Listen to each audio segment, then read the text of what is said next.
이 시간 겨자씨 하늘과 같으니란 제목으로 말씀을 전하겠습니다.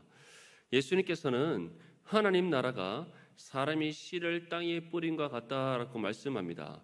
그 이유에 대해서 마가복음 4장 27절에서 28절 말씀에 다음과 같이 전합니다. 그가 밤낮 자고 깨고 하는 중에 씨가 나서 자라되 어떻게 그리 되는지를 알지 못하느니라.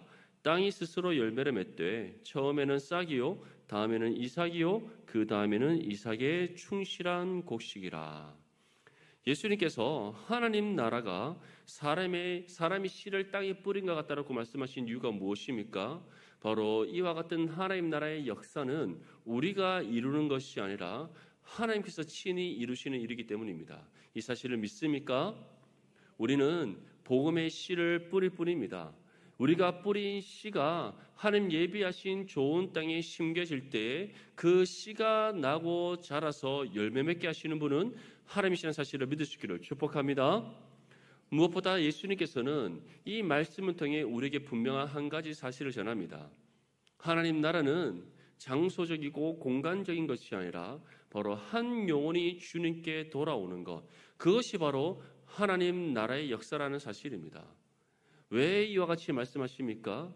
하나님 나라라는 것은 바로 주님께서 다시 이 땅 가운데 오시는 그날까지 하나님 예비하신 영혼들이 돌아와서 하나님을 믿고 또 우리 주 예수 그리스도를 구주로 섬기며 살아가는 것, 그것이 바로 하나님의 나라의 역사라고 말씀하신 이유는 그것을 통해 주님 다시 오시는 길이 예비되어지기 때문입니다. 예수님께서는 그렇기 때문에 이와 같이 말씀하는 겁니다. 씨가 나서 자라되 어떻게 그리 되는지를 알지 못하느니라. 땅이 스스로 열매를 맺되 처음에는 싹이요 다음에는 이삭이요 그 다음에는 이삭의 충실한 곡식이라. 한 영혼이 복음을 듣고 믿음으로 구원받는 것, 그리고 구원받은 그 성도가 다시 복음의 씨를 뿌려서 영혼 구원의 열매를 맺는 것, 그것이 바로 이 땅 가운데 하나님 나라가 이루어지는 역사라는 것을 우리에게 말씀하고 있는 겁니다. 사랑하는 성도 여러분, 하나님 나라는 물론 하나님 계신 그 나라를 뜻하는 것도 맞습니다. 하지만 지금 예수님께서 이 시 비유를 통해 우리에게 전하는 하나님 나라는 것은 바로 영혼 구원의 역사라는 것을 기억할 수 있기를 바랍니다. 그래서 우리에게 무엇이 임했다라고 말씀합니까? 하나님 나라가 임했다. 구원받은 성도들에게 하나님 나라가 임했다. 하나님 나라를 유업으로 받았다. 그 말씀을 하신 이유가 무엇입니까? 우리에게 구원이 임했기 때문입니다. 그래서 이 땅 가운데 이루어가시는 하나님의 구원의 역사가 곧 하나님 나라가 이 땅 가운데 이루어지는 것임을 말씀하고 있는 겁니다. 중요한 것은 이와 같은 하나님 나라가 이 땅 가운데 이루어짐에 있어서 그 주권이 누구 가운데 있다는 겁니까? 하나님께 있다라는 겁니다. 우리에게 있지 않습니다. 우리가 어떻게 하나님 나라를 스스로 이뤄갈 수 있습니까? 우리에게는 그럴 만한 능력이 없습니다. 우리의 구원 또한 우리 스스로 이룬 것이 아니지 않습니까? 우리가 구원을 옥거자에서 얻었습니까? 어느 순간 내가 이제 예수님을 믿어야지라고 해서 믿었습니까? 그렇지 않습니다. 우리가 복음을 듣는 가운데 하나님께서 정하신 때에 예수 그리스도를 믿는 믿음을 주셨습니다. 우리에게 믿음이 주어졌기에 하나님 주신 믿음으로 우리가 예수 그리스도를 믿어 구원받게 된 겁니다. 어느 누구도 스스로 믿음을 가진 사람이 없고 어느 누구도 스스로 구원에 이른 사람이 없습니다. 모든 것이 전적인 하나님의 은혜라는 사실을 믿을 수 있기를 바랍니다. 그래서 칼빈은 우리에게 무엇이라고 전합니까? 불가항력적인 은혜다. 하나님께서 우리에게 주시는 이 구원은 하나님의 주권 가운데 이루어지는 일이기에 불가항력적인 은혜, 어느 누구도 거부할 수 없는 은혜고 반드시 받아들일 수밖에 없는 전적인 하나님의 은혜라는 사실을 우리에게 전하는 겁니다. 이처럼 우리의 구원뿐만 아니라 하나님 나라가 이 땅 가운데 이루어지는 것 또한 하나님의 주권 가운데 있는 일이라는 사실을 믿을 수 있기를 바랍니다. 하지만 그럼에도 불구하고 우리에게 주어진 역할이 있습니다. 그 역할이 무엇입니까? 복음의 씨를 세상에 뿌리는 겁니다. 우리가 세상에 복음을 씨를 뿌리는 것, 그것이 우리가 마땅히 감당해야 될 이유는 또 무엇입니까? 우리 모두가 바로 구원의 은혜에 비친 존재들이기 때문에, 이 복음에 비친 존재들이기 때문입니다. 복음을 듣지 않고서 믿음을 얻은 사람이 없습니다. 하나님으로부터 믿음을 얻지 않고서 예수님을 믿어 죄사함 받은 사람이 없습니다. 예수님의 죄사함의 은혜가 없이 구원받은 사람이 없습니다. 모든 것이 시작부터 끝까지 전적인 하나님의 은혜로 우리에게 주어진 결과입니다. 그렇기 때문에 우리는 복음에 비친 존재요, 하나님의 구원의 은혜에 비친 존재들입니다. 그러한 우리에게 하나님께서는 다른 어떠한 것을 요구하지 않았습니다. 너희가 나로부터 받은 은혜에 합당하게 반응하여서 너의 삶이 다하는 그 순간까지 복음의 씨를 뿌려라. 우리에게 맡기신 유일한 사명입니다.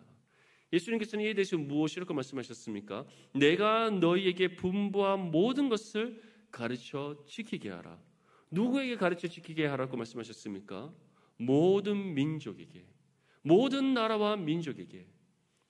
더 구체적으로는 예루살렘과 온 유대와 사마리아와 땅끝까지 이르러 내 증인이 되어라. 이 말씀 앞에 믿음으로 순종하여 복음의 씨를 뿌리는 저와 여러분들의 삶이 될 수 있기를 간절히 소망합니다. 그렇다면 우리가 복음의 씨를 뿌릴 때 어떻게 뿌려야 하는가? 두 가지입니다. 먼저는 우리의 삶으로 복음을 살아내는 겁니다. 오늘날 그리스도인들이 세상에 영향력을 발휘하지 못하는 이유는 다른 이유가 아닙니다. 우리가 믿는 복음의 진리를 삶으로 행하지 않기 때문입니다. 지금 우리가 새벽 기도회 때 사도행전 말씀을 함께 나누고 있습니다. 사도행전 말씀을 보면 수리아 안디옥 교회에 대해서 나옵니다. 바나바가 수리아 안디옥 교회에 파송을 받아 떠나게 됩니다. 파송을 받아 떠났던 이유는 수리아 안디옥 교회에서 수리아 안디옥 지역에서 놀라운 복음의 역사가 일어났다는 소식을 듣고 예루살렘 교회에서 바나바를 파송한 겁니다. 바나바가 파송받아 갔더니 정말 놀라운 구원의 역사가 일어나고 있었습니다. 바나바는 거기에서 더 힘을 내어서 이미 먼저 믿은 구원받은 성도들을 말씀으로 가르치고 권면할 뿐만 아니라 그 성도들과 함께 복음 사역을 감당했습니다. 그랬더니 정말 하나님의 말씀이 왕성하여 수많은 사람이 구원받는 은혜의 역사가 일어났습니다. 바나바 혼자서 이제 더 이상 감당하지 못하는 때가 이르러서 길리기아 다소에서 하나님 앞에 훈련받고 있던 그 바울을 데리고 옵니다. 그래서 바나바와 바울이 함께 수리아 안디옥 교회에서 복음사를 감당합니다. 그때 어떠한 일이 일어납니까? 수리아 안디옥 지역 사람들로부터 수리아 안디옥 교회 성도들이 최초로 그리스도인이라 일컬음 받았더라.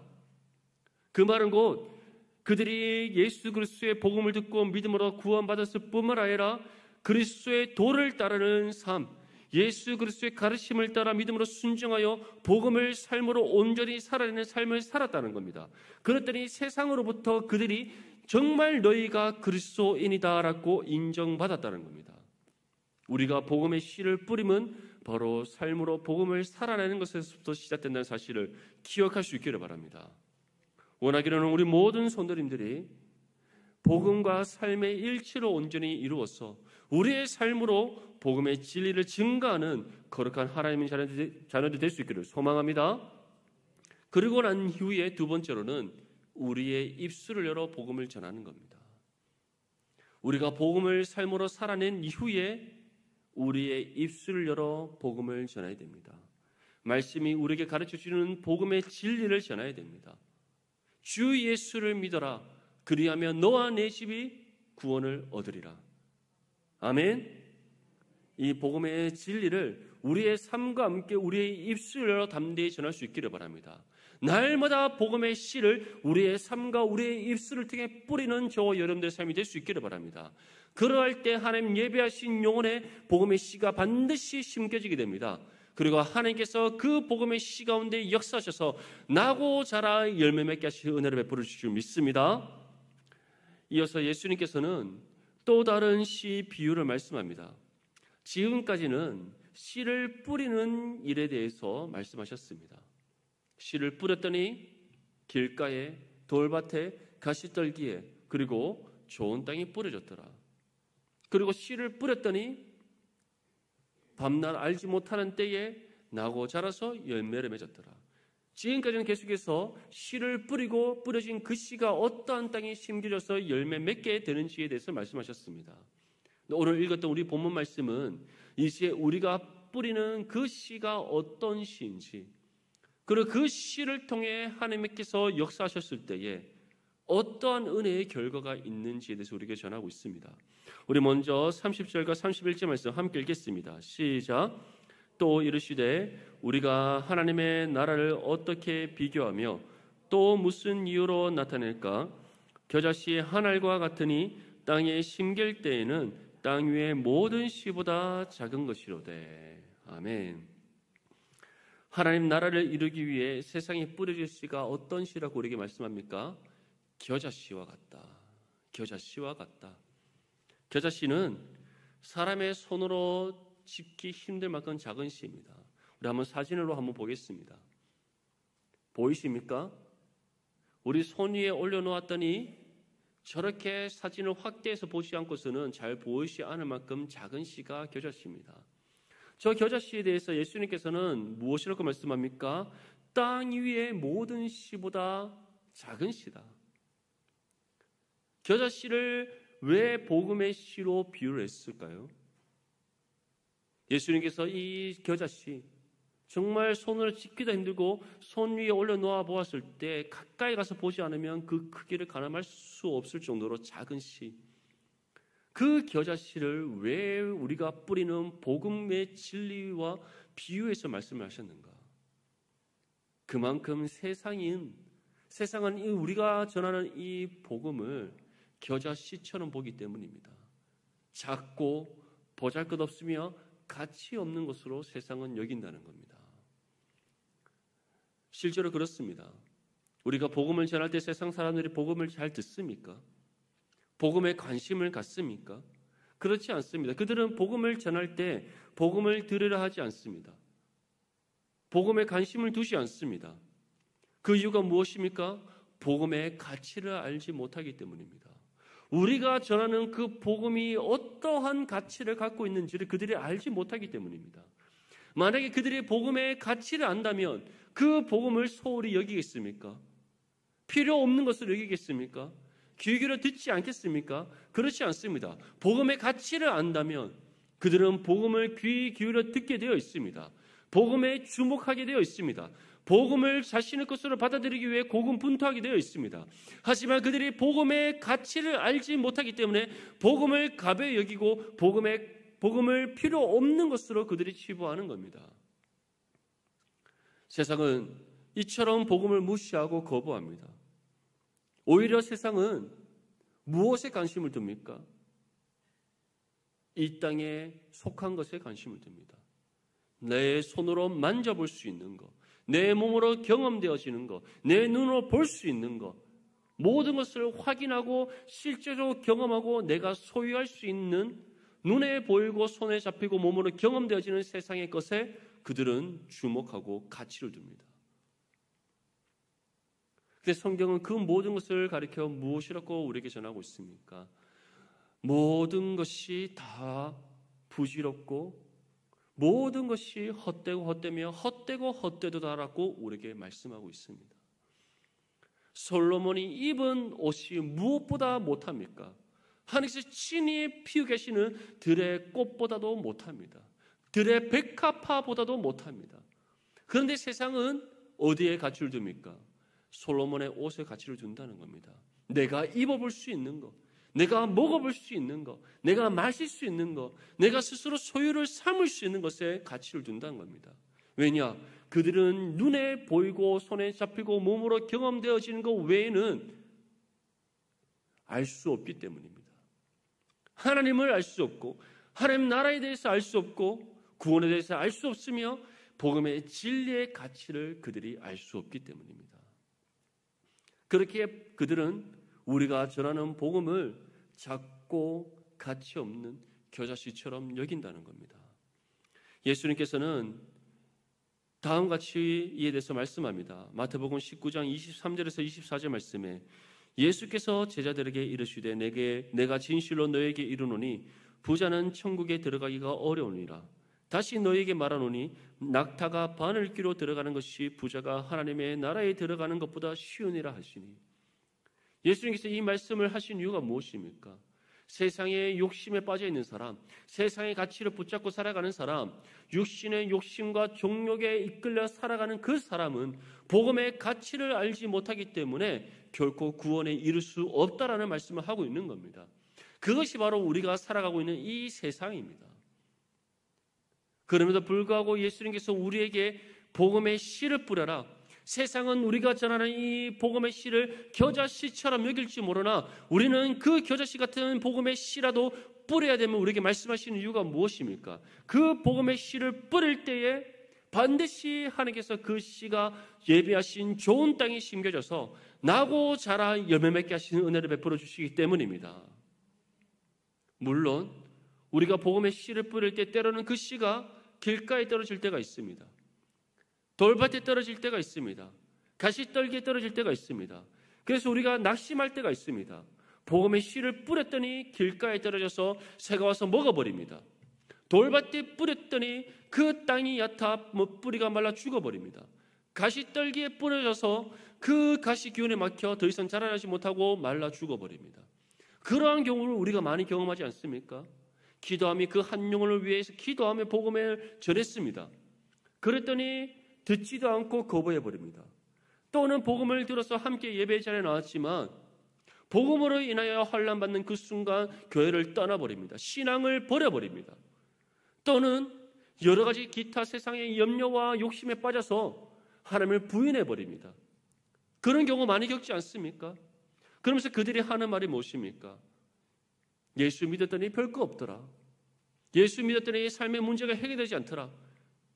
열심히 생활했음에도 불구하고 나에게 돌아오는 것이 없더라는 불신앙적인 말을 내뱉지 않습니까? 그들이 왜 이와 같은 말을 내뱉습니까? 그들에게 처음부터 무엇이 없었기 때문에 믿음이 없었기 때문에 복음의 참된 그 가치를 그들이 알지 못했기 때문에 결국 그들은 돌아서서 세상으로 떠나버린 겁니다. 하지만 하나님께서는 우리로 하여금 낙심치 않도록 반드시 좋은 땅에 우리가 전한 복음의 씨가 심어지게 하실 줄 믿습니다.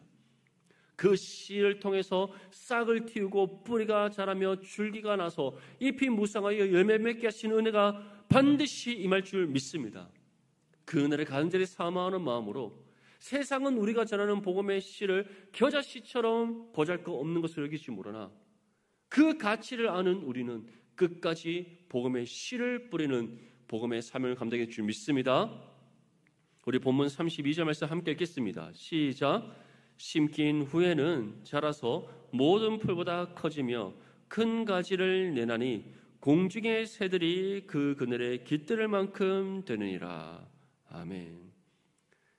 세상이 모르는 사실이 있습니다. 그 사실은 무엇입니까? 그들이 가치 없게 여기는 복음, 겨자씨 한 알만큼 작고 보잘것없으며 가치 없게 여기는 그 복음이 얼마나 큰 능력을 가지고 있는지 세상은 모릅니다. 그 복음의 가치가 얼마나 큰지 그들은 알지 못합니다. 한번 비교해 보십시오. 복음보다 더 가치 있는 것이 있습니까? 없습니다. 복음이 왜 세상의 그 어떤 것과도 비교할 수 없을 만큼 가장 가치가 있습니까? 온 우주 만물보다도 세상의 그 어떤 것보다도 가장 가치 있는 것이 복음인 이유가 무엇입니까? 복음은 우리를 구원으로 인도하기 때문입니다. 복음은 우리를 죄에서 생명으로 건지기 때문입니다. 복음은 죽었던 우리의 영혼을 다시 살아나게 하기 때문입니다. 우리에게 새 생명을 안겨다 주기 때문입니다. 하나님의 자녀로서 신부가 권세가 복음을 통해 우리에게 주어지기 때문입니다. 이 사실을 믿습니까? 그 어떤 것과도 비교할 수 없는 이유, 복음이 가장 가치 있는 이유가 바로 여기에 있는 겁니다. 그것을 주님께서는 어떻게 증명하신다고 말씀합니까? 겨자씨가 땅에 심겨졌을 때 그 겨자씨가 무성하고 장성한 겨자나무로 자라나게 하시는 은혜를 통해 증명해 보이신다고 우리에게 말씀하고 있는 겁니다. 겨자나무는 실제로 얼마큼 큰가? 평균적으로 4m에서 5m 정도 자랍니다. 한번 사진을 한번 확인해 보겠습니다. 예, 저 사진 구한다고 오늘 하루 종일 인터넷을 뒤졌습니다. 사실 말 안 해도 다들 아실 거라 생각이지만 요즘 우리 담임 목사님께서 시청자 자료를 아주 잘 활용하시고 계시기 때문에 저도 여러분들에게 하나 자료를 보여주고자 열심히 찾았습니다. 실질적으로 이스라엘 평원에 있는 겨자나무 사진입니다. 정말 크죠? 약 4m에서 5m 정도까지 자라고 줄기가 얼마나 많이 뻗어 있습니까? 잎도 얼마나 무성합니까? 예수님께서 말씀하시는 것처럼 새가 어떻게 한다고 말씀합니까? 새가 공중의 새들이 그 그늘에 깃들을 만큼 무성한 가지와 잎을 내는 겨자나무입니다. 이것이 무엇을 우리에게 보여줍니까? 세상이 그렇게 보잘것없게 여기고 가치 없게 여기는 겨자씨가 땅이 심겨졌습니다. 세월이 흐릅니다. 처음에는 작은 싹을 틔울 뿐입니다. 조그마한 뿌리를 내릴 뿐입니다. 줄기가 자라고 이제 잎이 납니다. 그리고 세월이 흐르고 흘러 어떻게 된다고 우리에게 말씀합니까? 방금 본 사진처럼 장성한 나무로 자라고 수많은 가지가 뻗어나며 무성한 잎을 내어 충만한 은혜의 결실을 거두는 겨자나무가 되었다. 그것을 우리에게 말씀하고 있습니다. 사랑하는 성도 여러분, 당장의 우리의 눈에 우리가 뿌린 그 복음에 합당한 열매가 맺어지지 않을 수 있습니다. 정말 밑빠진 독에 물 붓듯이 우리가 물을 붓는 것처럼 여겨질 수도 있습니다.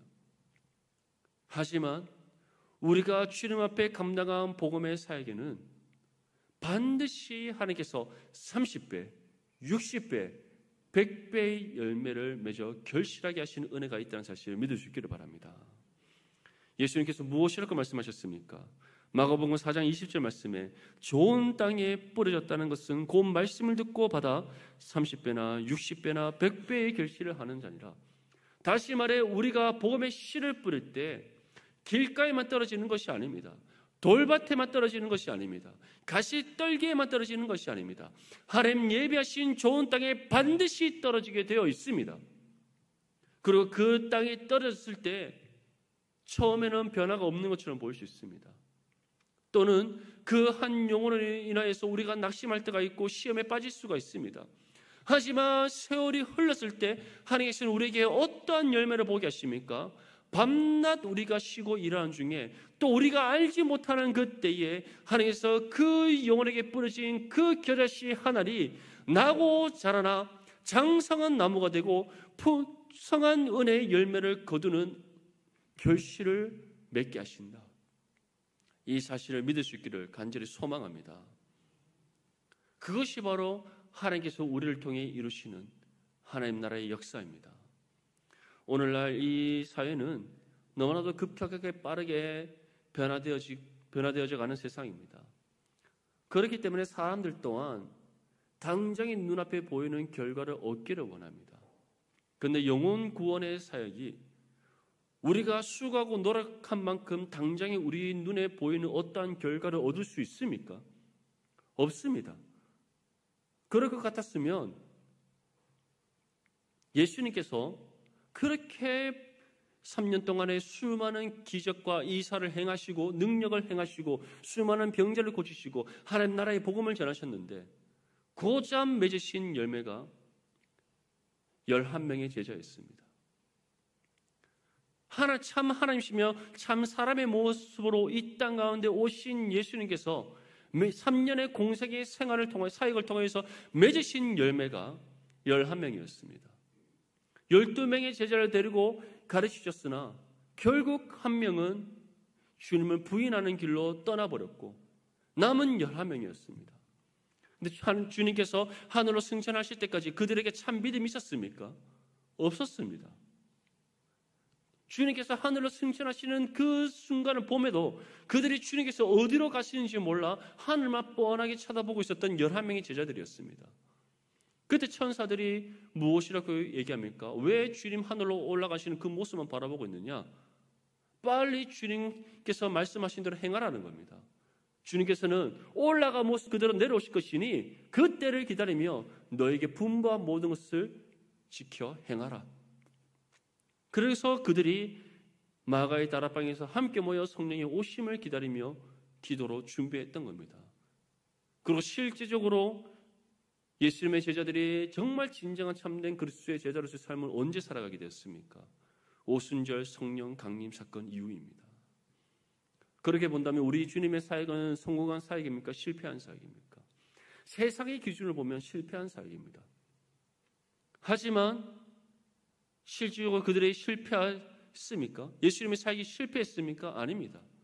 이제 성령의 오심을 통해 주님의 권능을 받은 그 11명의 제자들을 통하여서, 아니 더 나아가서는 그 주님의 제자들의 사역을 통하여서 허다한 주님의 제자가 이 땅 가운데 세워지는 은혜의 역사가 일어났다는 사실을 기억할 수 있기를 바랍니다. 그때로부터 2000년이 흘렀습니다. 어떻습니까?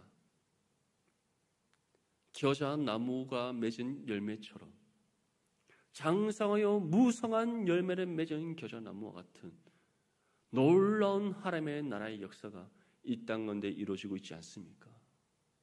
이제 그 은혜의 역사가 저와 여러분들의 삶을 통해 이 땅 가운데 이루어질 수 있기를 간절히 소망합니다. 우리 넘치는 교회를 통해 앞으로 향후 50년의 우리 교회의 역사 가운데 이와 같은 놀라운 하나님의 나라의 역사가 일어날 수 있기를 간절히 소망합니다. 그 은혜를 간절히 소망하는 마음으로 주어진 복음의 삶을 힘써 감당하여 하나님 앞에 합당한 은혜에 맺는 저와 여러분들의 삶이 될 수 있기를 축복합니다.